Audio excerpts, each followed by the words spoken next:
Hello everyone, it's me Priyanti and welcome to my another blog. অনেকদিন পর আমি ব্লগের লাইফটাতে ফিরে এসেছি।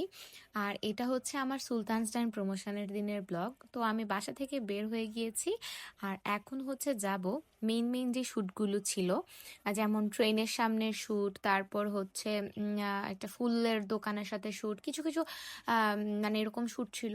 তো এই শ্যুটগুলো নেওয়ার জন্য আমি প্রথম চলে গিয়েছিলাম রেলওয়ে স্টেশন, মানে কুমিল্লা রেলওয়ে স্টেশনে। অপেক্ষা করছিলাম কখন ট্রেন আসবে আর কখন ট্রেনের সামনে শ্যুট নিব।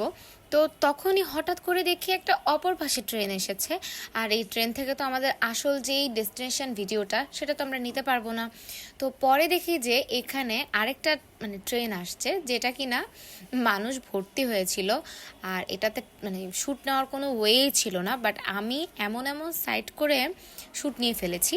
তো সব কিছুই ঠিকঠাক ছিল। পরে আমি হচ্ছে একটু সাইডে ছিলাম দেখে ওনারা বলতেছিল যে আপনি একটু পিছনে যান, যে কোনো সময় যে কোনো দুর্ঘটনা ঘটে যেতে পারে। তো আমি পরে পিছনে চলে আসলাম, যেহেতু শ্যুটটাও ম্যান্ডেটরি করতেই হবে। তো সব কিছু মিলে শ্যুটও করেছি। সো রেলওয়ে স্টেশনের ভেতরের শ্যুট অলমোস্ট ডান। আর লাস্ট একটা পার্ট ছিল, এই পার্টটা হচ্ছে যে মানে রেলওয়ে রাস্তার মধ্যে একটু একটা শ্যুট করছিলাম। আর এই যে আমি চলে আসলাম পার্কে ওই শ্যুট ডান করে। এখন পার্কের গেট, এই গেটটা কিন্তু অনেক সুন্দর, তাই না? তো এটা হচ্ছে আমাদের পার্কে কয়েক বছর হয়েছে মানে লাগিয়েছে। আর এই যে আমি নামছিলাম ধর্মসাগর পাড়ের এই পুকুরটাতে। হ্যাঁ, তো আমি এটাতে নামতে একটু ভয় পাই, কারণ এই সাগরটা কিছুটা মানুষ টানে বলে একটা কথা আছে আমাদের ধর্মসাগর পাড়ে। তো আমি এখানে নামতে, মানুষ নামে ঠিকই, কিন্তু আমার নামতে কেন জানি একটা ভয় হয়। তো এই জন্য আমি নামি না। তো পরে ওইখানের একটা শ্যুট ছিল আর কি, ওই জন্য ওইখানে নেমেছিলাম। দেন এখন চলে আসলাম ফুল মামা মানে ফুলওয়ালা মামার কাছে ফুলের দাম দর করার জন্য। তো উনি হচ্ছিল মানে প্রাইস অনেক বলতেছিল, এত প্রাইজের ফুল এগুলা না।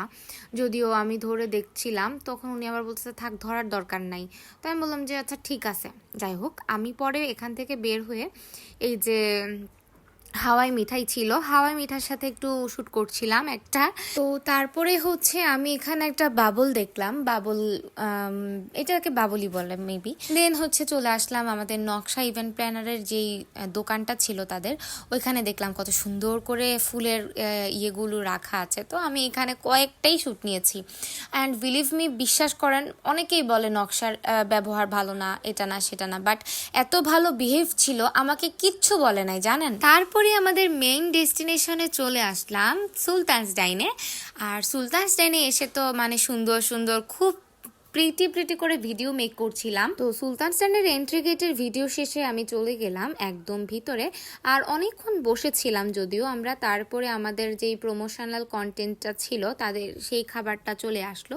আর সেদিন হচ্ছে শ্যুট শেষে অনেক সময় চলে গিয়েছিল, 4টা মেবি 5টা বেজে গিয়েছিল। আর মানে তখন অনেক সন্ধ্যা হয়ে যেত। আমি এটা শীতকালে প্রায় শ্যুটটা করেছিলাম। তখন জানুয়ারি মাস ছিল, মেবি জানুয়ারি আর ফেব্রুয়ারি মাস ছিল। জাফরান মিল্কশেকটা এত টেস্টি। আমি হচ্ছে বেসিক্যালি বিভিন্ন রেস্টুরেন্টের বোরহানিটা খুব একটা পছন্দ করি না, কারণ এটাতে ধনিয়া পাতা দিয়েছে, মানে দিয়ে থাকে। এই যে ফিরনিটা, এটাও খুব টেস্ট ছিল। তো আমার এক্সপ্রেশন দেখেই বুঝতে পারছেন আই থিঙ্ক যে এটা কতটা টেস্টি ছিল।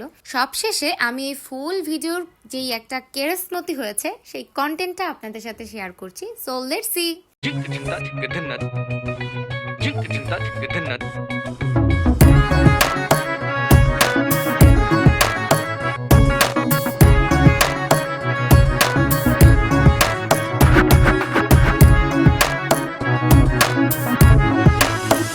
তুমি কি জানো না, তুমি কি বোঝো না, তোমার বিহনে